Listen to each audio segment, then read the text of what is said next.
मिल जाना चाहिए। Okay, so prime cost we have done in last lecture. You can see here.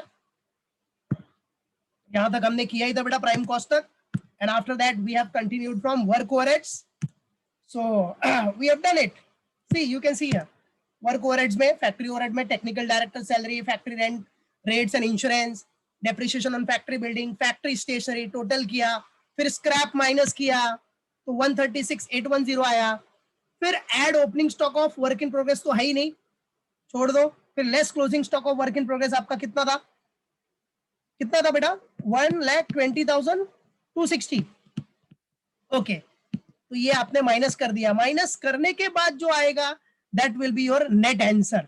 ठीक है, तो वो कितना आया बताओ, ये माइनस करने के बाद 136,810 minus 120 16,550। Okay, very good, well done Momita, well done Sakshi, Ishika, well done Ramkaran. So 16,550। देखो मेरे बच्चों को समझना चाहिए, कोई डाउट नहीं होना चाहिए, इसलिए बार बार बता रहा हूँ, क्योंकि ये स्टेप इंपॉर्टेंट है, उसके बाद का तो फटाफट हो जाएगा। चलो अभी बताओ, prime cost plus this, prime cost कितना था आपने पहले देखा लास्ट लेक्चर में, 13,45,320 प्लस दिस, दोनों का टोटल करो तो कितना आ रहा है बताओ, दोनों का टोटल करके। Yes, very good Ishika, very good Krishna, कितना आ रहा है, वेल साक्षी। प्राइम कॉस्ट आपका कितना था, 13,45,320, जो कि आपने लास्ट लेक्चर में देखा, प्लस अभी का जो नेट आंसर आया दैट इज व्हाट योर 16,550। ठीक है, तो दोनों का टोटल करो कितना आ रहा है, 13,61,870। Okay, very good Moumita. So 13,61,870। So this is what your work cost. अब ये वर्क कॉस्ट हो गया। Well done Momita, well done Krishna, well done Sakshi. अब ये आपका आ गया वर्क कॉस्ट, इसको हम लोग चलो नंबर देते हैं F. This is what work cost. ठीक है, आप चाहिए तो नंबरिंग, क्लोजिंग स्टॉक को भी नंबरिंग दे सकते हो, डब्ल्यूआईपी को नहीं दिया तो कोई इशू नहीं है। This is what your work cost. ठीक है, वर्क कॉस्ट आ गया। चलो बेटा, क्लियर ना सबको, किसी को कोई डाउट है, is there any doubt to anyone? अच्छा देखो बेटा, कैसे बेटा इशिका, ये देखो ये आपको क्लियर हुआ, 16,550 कैसे आया, क्लियर है 16,550 वाला अमाउंट, ये क्लियर है इशिका, 16,550। ओके, अब क्या करने का बेटा, कॉस्ट शीट बताया ना मैंने, प्राइम कॉस्ट, प्राइम कॉस्ट मतलब जो देखो लास्ट लेक्चर में सॉल्व किया था आपने, लास्ट लेक्चर में, see here in last lecture we have completed till prime cost. तो प्राइम कॉस्ट का कितना था आउटर कॉलम में टोटल, 13,45,320 प्लस अभी कितना आया नेट अमाउंट 16,000 कितना 550, दोनों को ऐड अप कर लो, बराबर है। प्राइम कॉस्ट और जो अभी फैक्ट्री ओवरहेड्स में जो नेट अमाउंट आया लास्ट में, वो दोनों ऐड अप कर लो, you will get work cost, that's it. ये पूरा कॉस्ट शीट ही है। ठीक है, अभी मालूम पड़ा कि फिर से बताऊं? ओके चलो, सो दोनों को प्लस कर लिया हमने, तो अपने को मिल गया क्या, वर्क कॉस्ट, दैट्स इट। चलो अभी वर्क कॉस्ट के बाद क्या आता है, yes office and administration overheads. So let's continue, F G, office and what, administration overheads, office and administration overheads, got it. चलो ऑफिस एंड एडमिनिस्ट्रेशन ओवरहेड में क्या क्या आइटम है अपने पास, क्या क्या था बेटा, क्वेश्चन में देखा ही था हमने, प्रिंटिंग एंड स्टेशनरी था, ऑफिस रेंट था, स्टाफ सैलरी था, यही सब था ना। देख लो एक बार, क्वेश्चन चाहिए तो एक बार फिर से शो कर देता हूं मैं, देख रहा हूं ऑफिस से रिलेटेड, किधर गया अपना ऑफिस से रिलेटेड, स्टेशनरी प्रिंटिंग है, स्टाफ सैलरी है, ऑफिस रेंट है, और तो कुछ है ही नहीं ना बेटा ऑफिस से रिलेटेड, ये 3 आइटम्स है। So put it right down, put it here, write it down. चलो first one, printing and stationery,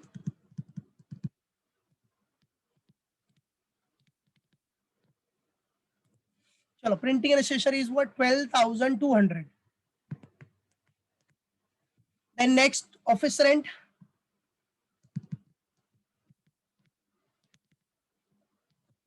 office rent आपका या स्टाफ सैलरी जो भी लाइन से रहेगा वो लिख सकते हो आप, कोई टेंशन नहीं है। चलो ऑफिस रेंट लिख दिया तो 60,000 और स्टाफ सैलरी था 6,30,000। Staff salary that is 6,30,000। Gate the total. चलो 12,200 प्लस 60 प्लस 6,30,000 टोटल कितना हो गया बेटा? Yes, so put it in outer column that is 7,02,200। ठीक है, ये ऑफिस एंड एडमिनिस्ट्रेशन ओवरहेड्स का टोटल आ गया। अब बच्चा लोग, अब कॉस्ट शीट पढ़ा है आपने, ठीक है, और क्या बोला फिर से मैंने, कॉस्ट शीट का वीडियो अपलोड किया है, जिसको कॉस्ट शीट अभी भी पूरा क्लियर नहीं है, जो मिस हो गया था, जिसका लेक्चर मिस हो गया था, वो देख सकता है वीडियो में, पूरा स्टेप बाय स्टेप एक्सप्लेन किया। तो जिसको नहीं मिलेगा वो पर्सनली मैसेज करो, मैं भेज दूंगा। ठीक है, चलो 13,61,870 और ये 7,02,200। Get the total of this, कितना हो गया कॉस्ट अभी total? Yes, very good. So now the total cost is, शाबाश बेटा, 20,64,070। Very good, 20,64,070। Very good Moumita. Yes, so this is what, देखो वर्क कॉस्ट में office and administration overhead add करते तो क्या मिलता है अपने को? What we will get? Yes, बराबर, एकदम सही, cost of production. Yes, very good Ishika. So we will get cost of production, याद रखना बेटा। वेल डन कृष्णा, शाबाश। चलो अभी कॉस्ट ऑफ प्रोडक्शन मिल जाएगा। So this is what are cost of production. तो ये पूरा कॉस्ट शीट का जो स्टेप सिखाया है वही है पूरा, कॉस्ट ऑफ प्रोडक्शन।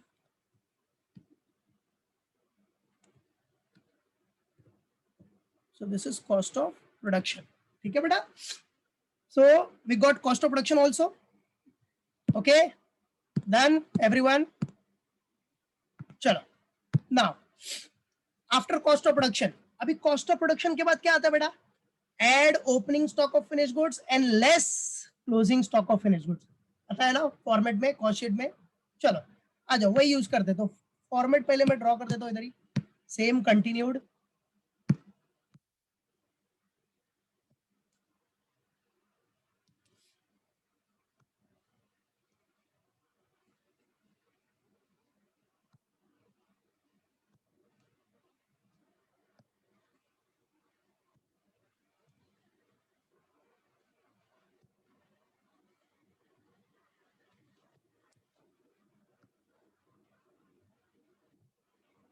ठीक है, चलो, so we have done till cost of production. चलो after cost of production what we have to do? Add opening stock of finished goods, मतलब डायरेक्टली चलो add what बेटा? opening stock of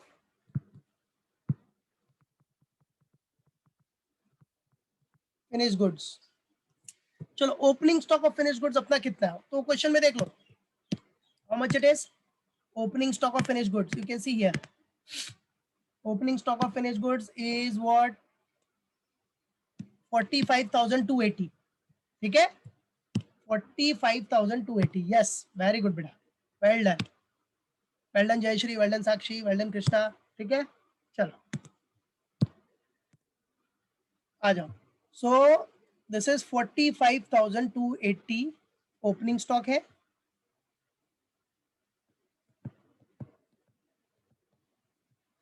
चलो इसको plus करो, 20,64,070 प्लस 45,280, तो total कितना आ गया? 21,09,350। बराबर है, 21,09,350। अब उसमें से माइनस क्या करना है अपने को? Less closing stock.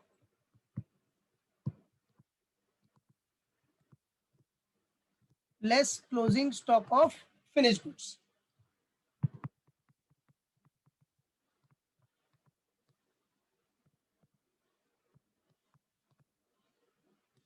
चलो closing stock of finish goods भी आपको पता है क्वेश्चन में कितना दिया था बेटा? है क्या? देख लो इधर, closing stock of finish goods. Yes, it is given at last. Yes, very good, Jayashri. Well done, Krishna. Well done, Sakshi. So closing stock of finished goods is given, that is 50,240. Yes, perfect, perfect. शाबाश. तो वो minus कर देना. चलो. So 50,000 closing stock of finished goods is what? 50,240. ये minus करना है. Bracket show कर सकता हूं मैं इधर, ठीक है, ताकि आपको मालूम रहे कि माइनस करना है. चलो, माइनस करने के बाद नेट इफेक्ट कितना आ रहा है? 20,59,110. Yes.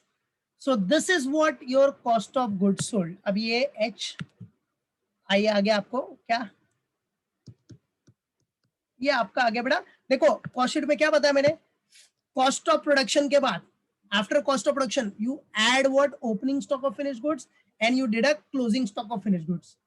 फिर वो करने के बाद आपको क्या मिलता है? Cost of production, sorry, cost of goods sold. Cost of production तो मिल गया ना आपको. ये देखो कॉस्ट ऑफ प्रोडक्शन आया, फिर add opening stock of finished goods and less closing stock of finished goods, then you will get your cost of goods sold.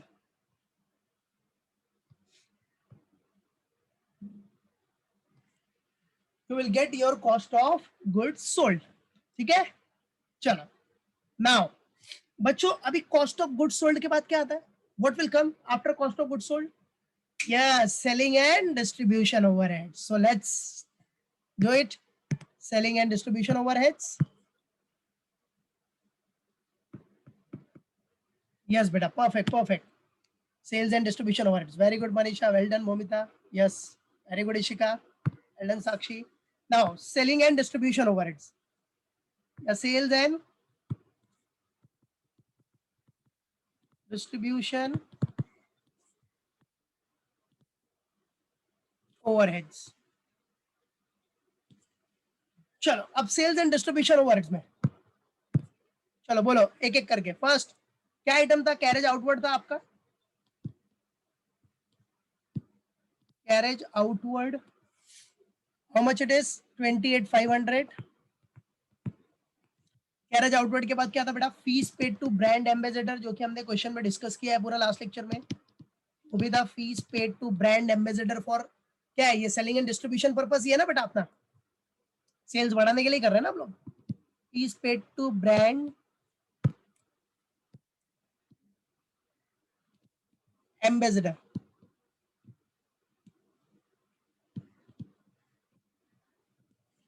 So that is 2 lakhs. बराबर है. फिर आपका है फ्री सैंपल्स. फ्री सैंपल में जो distribution किया है आपने, फ्री सैंपल डिस्ट्रीब्यूट हुआ है ना बेटा, देखो क्वेश्चन में इधर. Fees paid to brand ambassador is what? Your selling and distribution overheads. And then free sample भी था आपको. देखो इधर, free sample expense, that is also selling and distribution overhead purpose. That is also done for selling and distribution overhead purpose. Free sample बांटने का purpose ही क्या है? ताकि सेलिंग अपना ज्यादा हो, पब्लिक पसंद करे उसको, फिर बाद में खरीदे. सेलिंग एंड डिस्ट्रीब्यूशन एक्सपेंस है. So free sample expenses. So that is 20,320. चलो, get the total of this. कितना आ गया? 2,48,820. बराबर है 2,48,820. यस, वेरी गुड, शाबाश, well done Jayashree, well done Ishika, perfect perfect. ठीक है. चलो बेटा, अभी सेलिंग एंड डिस्ट्रीब्यूशन ओवरहेड भी आ गया आपका. अब ऊपर देखो क्या है? Cost of goods sold plus selling and distribution overheads. So दोनों को ऐड करोगे तो क्या मिलेगा अपने को? We will get what? Cost of sales. What we will get? We will get cost of sales. So आ जाओ. Now after adding this, we will get what? Cost of sales. बेटा selling and distribution overhead add up करने के बाद, after adding selling and distribution overhead, we will get cost of sales. which is also known as total cost. Total cost बोलते बेटा उसको, cost of sales और total cost.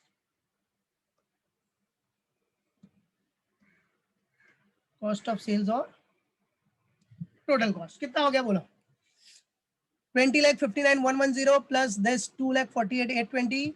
So the total is what? 23,07,930. 23,07,930. Yes, very good, Krishna. Well done, Momita. Well done, Ishika. Well done, Sakshi. चलो, so after cost of sales, अभी क्या करना बेटा? Cost of sales के बाद क्या आएगा? Profit ऐड करोगे, बराबर है? चलो, then L is what? Profit. Profit से related क्या info है बेटा क्वेश्चन में? You can see here. Profit related info. What is given? Profit, profit, profit. Sales are made to earn profit at the rate of 10% on cost price. Cost price का 10% है बेटा, आ जाओ. So 10% of cost price है, तो simple. Cost कितना है अपना? 23,07,930, बराबर. इसका 10% कितना हो गया? निकाल लो. So 10% on cost. So 10% कितना हो जाएगा? 10 कैंसिल कर दो बस. 2,30,793. 2,30,793. Yes, बराबर है. 2,30,793. Yes, very good, Ishika. So profit added, and after that, after this, we will get our main total, that is sales. अब नॉर्मल सी बात है ना, कॉस्ट में प्रॉफिट ऐड किया तो ही तो सेल्स मिलेगा. Now we will get our sales. चलो कितना मिलेगा सेल्स? 23,07,930 प्लस दिस कितना आ गया? 25 लाख कितना? 38. Okay, 38,723. That's it. That's done. We got the sales also. Selling अपना कितना हो गया? टोटल सेल प्राइस, पूरा सेल प्राइस 25,38,723. क्लियर? बराबर है बेटा? ओके, बस ऐसे ही आपको अरेंज करना है, ऐसे ही आपको सॉल्व करना है. दैट्स इट, सिंपल, और कुछ नहीं है. बराबर मालूम पड़ा? तो इसको एक बार फिर से चाहिए तो रिवाइज करना सब लोग, ठीक है? और उसके बाद 2 प्रैक्टिस दिया मैंने, जो पीडीएफ भेजा ना ग्रुप पे, उसमें ये सम भी है प्लस 2 आपके लिए प्रैक्टिस सम है, तो उसको भी प्रैक्टिस करना है, अच्छे से प्रैक्टिस करना. कुछ डाउट रहेगा तो पूछना मेरे से, कोई टेंशन नहीं. जब तक है गावस्कर सर तो किस बात का डर. उसको प्रैक्टिस करो, कुछ भी डाउट रहेगा तो पूछ लेना मेरे से. नेक्स्ट लेक्चर में या तो बीच में तो मैसेज डाल के पूछना, जैसे ही फ्री होगा तो रिप्लाई कर दूंगा, ठीक है? चलो, तो कौन सा क्वेश्चन है जो मैंने प्रैक्टिस दिया मैं शो करता हूँ. देखो, तो this some is for your practice. अभी अपने पास थोड़ा टाइम है तो देख लेते हैं एक बार. From the following particulars prepare a cost sheet. बता देता हूँ मैं, प्रैक्टिस का है तो फिर भी थोड़ा टाइम है तो एक बार डिस्कस कर देता हूँ. देखो, स्टॉक ऑफ फिनिश गुड्स सबको पता है 1 अप्रैल का है, मतलब ओपनिंग स्टॉक. तो opening stock of finish goods किधर जाएगा? सीओपी में plus, that is cost of production में ऐड. फिर क्लोजिंग स्टॉक माइनस हो जाएगा सीओपी में. रॉ मटेरियल का opening stock direct material, closing stock same direct material. तो ओपनिंग प्लस क्लोजिंग माइनस, ये तो पता ही है सबको. वर्क इन प्रोग्रेस का ओपनिंग स्टॉक किधर आएगा? वर्क ओवरहेड्स में, बराबर है? तो वर्क ओवरहेड्स में प्लस हो जाएगा और क्लोजिंग स्टॉक वर्क ओवरहेड में माइनस हो जाएगा. That's it, right? Purchase of raw material किधर आएगा? डायरेक्ट मटेरियल में. कैरेज इनवर्ड वो भी अपना डायरेक्ट एक्सपेंस है, डायरेक्ट मटेरियल, बराबर? देख रहे हो ना, सब आइटम वही, सब कॉस्ट शीट से related. Then wages, direct wages. Work manager salary, work manager आ गया मतलब वर्क ओवरहेड्स, फैक्ट्री ओवरहेड जिसको बोलते हैं हम लोग. फैक्ट्री एम्प्लॉय सैलरी भी work overheads. Work overhead means factory overhead. हाँ, factory rent and insurance work overheads. फिर क्या दिया है? Power expense. अभी इधर power, only power is given, तो कौन सा एक्सपेंस होगा बेटा? बोलो. Work overheads. Very good. Direct power हुआ ना, अगर direct power, then only you have to treat direct expense, otherwise factory. Our expense factory overheads, that is work overheads. Other production expense, तो प्रोडक्शन रिलेटेड मतलब वही factory overheads, other है तो factory. Sales अपना last item है, sales सबसे last में, sales अपने को दिया इधर, तो सबसे लास्ट आइटम विल बी सेल्स. अच्छा, इनकम टैक्स आएगा क्या कॉस्ट शीट में? बोलो. देखो, income tax, dividend received, interest on debenture, transfer to sinking fund, goodwill written off, हाँ बस इतना. ये सब आइटम आप पढ़ के ही देख सकते हो कि ये कॉस्ट शीट से रिलेटेड आइटम है क्या. बोलो, ये सब आइटम कॉस्ट शीट से रिलेटेड है क्या? Income tax, dividend receive, interest on debenture, transfer to sinking fund, goodwill written off, इसका कोई रिलेशन ही नहीं है कॉस्ट शीट से यार. So these all items are to be ignored. ये सारे आइटम कॉस्ट शीट बनाते टाइम पे इग्नोर करोगे. उसके लिए एक नोट दिखा देना. बराबर है? मालूम पड़ा क्या दिखा देने का? नोट. तो जैसे हमारा जो हमने क्वेश्चन सॉल्व किया था ना बेटा, उसमें भी एक दो आइटम था जो इग्नोर हुआ था. बराबर है? अपना जो क्वेश्चन हमने सॉल्व किया अभी, उसमें कौन सा आइटम था? Trade discount. तो उसके लिए नोट दिखा देना आप. नोट, एक नोट दिखा देना. जैसे इधर एक नोट लिख देना. Note, trade discount. ऐसे ही अपना जो अभी सम प्रैक्टिस का सम दिया उसमें जितने आइटम है सबको लिख के is not recorded in cost sheet दिखा देना. ठीक है? Trade discount is not recorded as cost, not recorded as cost. That's it, finish. और वो सारे आइटम जो इनकम टैक्स है, इंटरेस्ट ऑन डिबेंचर है, उसमें लिख देना. सारे आइटम का नाम लिखो. Are the financial expenses so not recorded. So these items are to be, these items are not to be recorded while preparing cost sheet. अपने own words में डालने का sentence. no need to worry about that. okay? चलो, तो अभी ये जो हमने क्वेश्चन सॉल्व किया उसमें एक ट्रेड डिस्काउंट था, तो उसके लिए नोट दिखा देने का. That's it. Trade discount is not recorded as cost. That's it. So आगे अगर किसी को सेंटेंस लिखना है तो लिख सकता है बस, बट इतना ओके. आगे जिसको लिखना है तो थोड़ा बढ़ा के लिख सकता है. So trade discount is not recorded while preparing cost sheet. Not recorded. ठीक है? तो उतना बड़ा लिखने की जरूरत नहीं है, बस इतना लिख दो, खत्म. ठीक है? चलो, उसके बाद कौन सा आइटम है? Selling expense. तो पता ही है बेटा, selling expense, selling and distribution. और जनरल एक्सपेंस किधर आएगा? Office and administration. बराबर? General expense will be what? Office and, yes, बराबर है, क्लियर है. तो देखो, ये selling expense, selling and distribution, और ये ऑफिस ओवरहेड्स. That's it. ऐसे प्रैक्टिस करना है. ठीक है? तो जो प्रैक्टिस का सम दिया उसको अच्छे से प्रैक्टिस करना सब लोग. Got it? क्लियर? ओके. चलो, तो मीटिंग अभी एंड हो जाएगी कभी भी. So take care everyone.